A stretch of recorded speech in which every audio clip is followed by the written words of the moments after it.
सर्व शिक्षक वृंद, परीक्षक आणि माझ्या विद्यार्थी मित्र मैत्रिणींनो, मी गौरी गोपाल काळे, स्वर्गीय श्री काशीरामजी पाटील विद्यालय तामशीची विद्यार्थिनी तुमच्या समक्ष विषय मांडत आहे. आजच्या काळात कौटुंबिक जिव्हाळ्याचा ऱ्हास होण्यास जबाबदार घटक. माझ्या मते मुलांवर योग्य संस्कार करण्याविषयी पालकांमध्ये असलेली अनास्था हा आहे. मुलांवर योग्य संस्कार कसे करावे याकरिता राष्ट्रसंत तुकडोजी महाराज हे ग्रामगीतेतील 47व्या श्लोकामध्ये म्हणतात, घडाया उत्तम संस्कार, माय बाप शिकविती सदाचार, व्हावया उत्तम गुणी, चतुर मोठेपणी. मी एका छोट्याशा कथेने माझ्या विषयाची सुरुवात करते. एक वडील नसलेला लहान मुलगा त्याच्या वर्गमित्राची पेन्सिल चोरून घरी आणतो आणि त्याच्या आईला दाखवतो. त्याच्या आईला त्याचं कौतुक वाटतं. तिला वाटतं जाऊ दे, लहान आहे, असेच काही दिवस जात राहतात. तो नेहमी काही ना काही चोरून आणायचा. चोरी करणे, लूटमार करणे, खून खराबा करणे इत्यादी त्या मुलाचा व्यवसाय झालेला असतो. तो खून खराब्याच्या केसमध्ये अडकून तो पोलिसांच्या तावडीत सापडतो. तेव्हा न्यायालयातून त्याला फाशीची शिक्षा सुनावली जाते.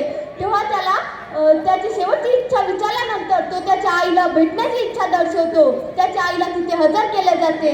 तेव्हा तो त्याच्या आईच्या कानाला कडकडून चावतो आणि ती जोरजोरात ओरडायला लागते. कसं बसं तिला त्याच्या तावडीतून सोडवलं जातं. तेथील उपस्थित अधिकारी त्याला जाब विचारतात, काय रे बाबा, आयुष्यभर तू एकही चांगलं काम केलं नाहीस आणि आता देखील तू तुझ्या आईला त्रास देत आहेस, असा का वागलास?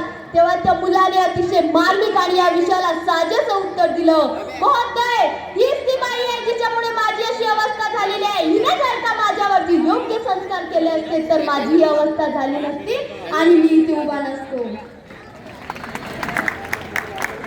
राष्ट्रसंत तुकडोजी महाराज हे ग्रामगीतेतील 19व्या अध्यायातील 76व्या श्लोकामध्ये म्हणतात, या कोवड्या कड्या मांजी लपले ज्ञानेश्वर रवींद्र शिवाजी, विकसता प्रकटते समाजी शेकडो महापुरुष.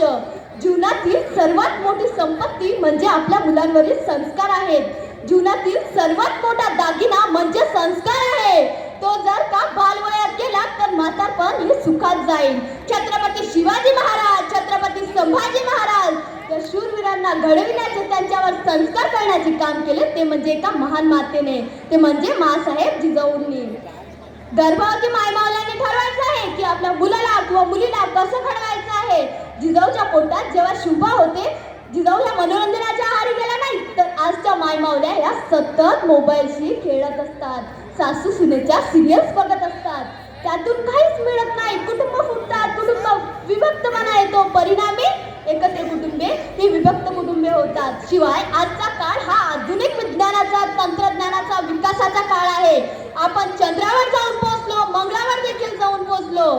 भविष्यात आपण इतर अन्य ग्रहावर देखील जाऊन पोहोचू. मात्र खेदाची बाब इतकीच आहे की आपण कुटुंबातल्या माणसापर्यंत नाही पोहोचलो. कुटुंबातील जिव्हाळा केव्हाच नष्ट झालेला आहे. आज आपण पाहतो की आज आपल्या कुटुंबात आजी आजोबा असूनही आपल्याला प्राचीन काळातील संस्कार सांगत नाहीत, कथा गोष्टी सांगत नाहीत, कारण ते व्यस्त असतात. सासू सुनेची सास की कभी बहुची, 4 दिवस सासूचे आणि 4 दिवस सुनेचे ही मालिका बघण्यात. आपली प्राचीन संस्कृती ही एकत्र कुटुंब पद्धतीची आहे. त्यामध्ये आजी आजोबा, काका काकू, आई वडील असे सर्व असायचे. त्यामध्ये जर का नवीन मुलाचा जन्म झाला तर त्याला प्रत्येक सदस्याकडून मूल्य संस्कार मिळायचे. राष्ट्रसंत तुकडोजी महाराज हे 19व्या अध्यायातील 50व्या आणि 51व्या श्लोकामध्ये म्हणतात, आई बापाचं पुरसत नाही, कामास जाता अडचण येईल, मुलाबाळांची आबाळ होईल, हे सर्व मिटे विद्याश्रमे, याचेच त्यांना असावे ज्ञान, कैसे करावे बालसंगोपन. आज आपली कुटुंब व्यवस्था ही एकत्र होऊन विभक्त झालेली आहे. आम्ही आमची वडीलधारी माणसं हे वृद्धाश्रम तथा अनाथ आश्रमात नेऊन ठेवली, तेव्हाच आमच्या संस्काराचे 12 वाजले.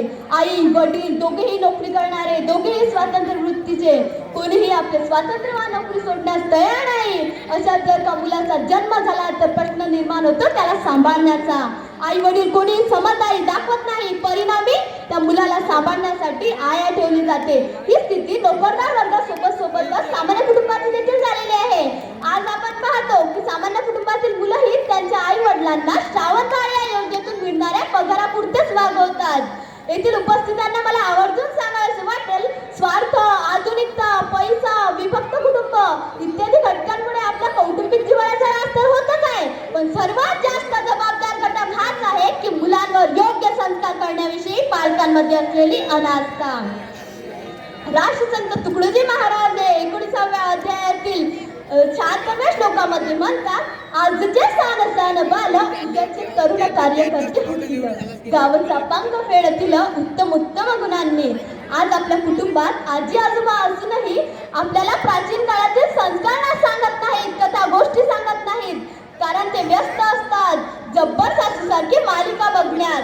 आई काकू मावशी ह्या व्यस्त असतात. साल की कभी बहू 4 दिवस सासूचे आणि 4 दिवस सुनेचे हे बघण्यात. त्यामुळे आपले पालक विसरले आहेत की आपण जर का मुलांवर योग्य संस्कार नाही केले तर उद्याची पिढी ही संस्कारहीन निर्माण होईल. राष्ट्रसंत तुकडोजी महाराज 19व्या अध्यायातील 76व्या श्लोकामध्ये म्हणतात, वडिलाने मुलगा नाही शिकविला तोही पापाचा भागीदार झाला. जैसे जन्म देणे कर्तव्य त्याला तैसे शिक्षण देणे अगत्याचे. गर्भावस्थेतून बालकाचा जन्म झाल्यानंतर बाल्यावस्था, कुमारावस्था, युवावस्था अशा प्रत्येक अवस्थेमध्ये त्यामध्ये योग्य संस्कार करणं, त्यामध्ये योग्य मूल्य रुजवणं आवश्यक असते.